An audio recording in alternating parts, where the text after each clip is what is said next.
La vidéo d'aujourd'hui va se porter sur comment bien camoufler les cernes. Avant de vous montrer les astuces avec le maquillage, je vais vous parler des soins. Une bonne routine de soins comporte plusieurs étapes essentielles pour prendre soin de votre peau. Je vous montre mes produits.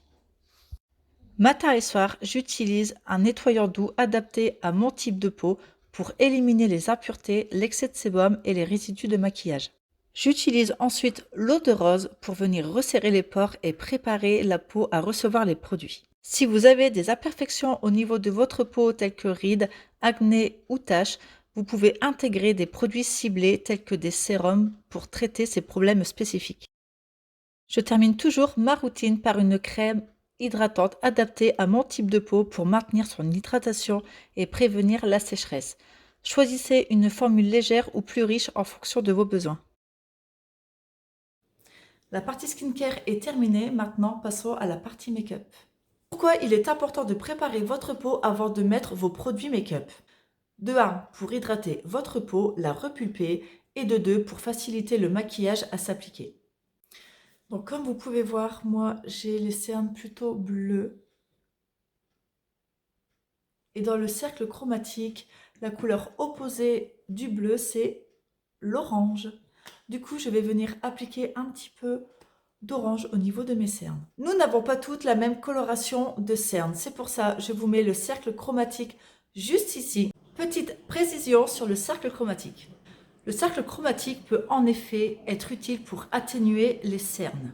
L'astuce consiste à utiliser une teinte opposée sur le cercle chromatique pour neutraliser les cernes. Par exemple, si vous avez les cernes bleues, vous pouvez utiliser un correcteur ou un anti-cerne avec une teinte orangée qui viendra neutraliser. Par exemple, si vos cernes ont une teinte bleue, vous pouvez utiliser un correcteur ou un anti-cerne avec une teinte orangée pour les neutraliser. Si vos cernes ont une teinte violette, vous pouvez opter pour un correcteur jaune. Assurez-vous d'appliquer le produit de manière légère et estomper soigneusement pour un résultat naturel. N'oubliez pas que chaque peau est unique, donc il est utile de faire des essais pour trouver la teinte qui est le mieux pour vous.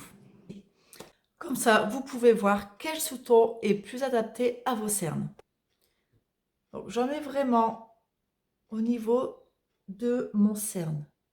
J'ai choisi un correcteur d'une couleur plus claire que la carnation de ma peau pour venir éclaircir cette zone. Je viens mettre un peu de base fixatrice pour venir fluidifier la texture et mieux la travailler. Je préfère avec le doigt car ça réchauffe la matière et du coup ça s'estompe plus facilement. Aujourd'hui, j'utilise le fond de teint sérum pour une couvrance plus intense. N'oubliez pas, pour éviter d'avoir une démarcation au niveau de votre cou, prenez la même teinte que votre carnation de peau.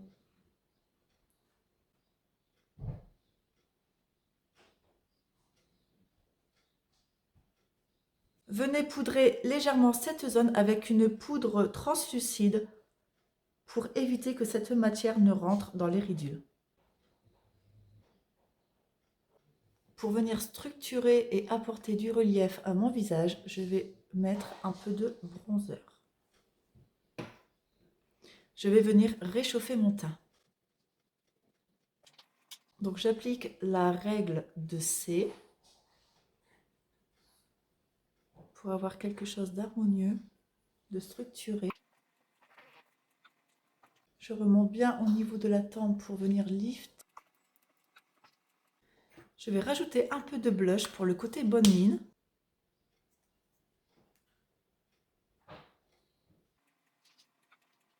Si vous avez des cernes foncées, évitez de mettre des fards à paupières foncés, car cela peut accentuer l'apparence des cernes.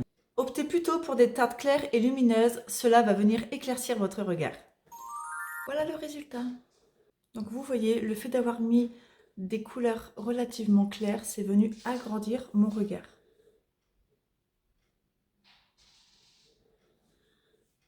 J'espère que cette vidéo vous aura appris à mieux cerner la coloration de vos cernes.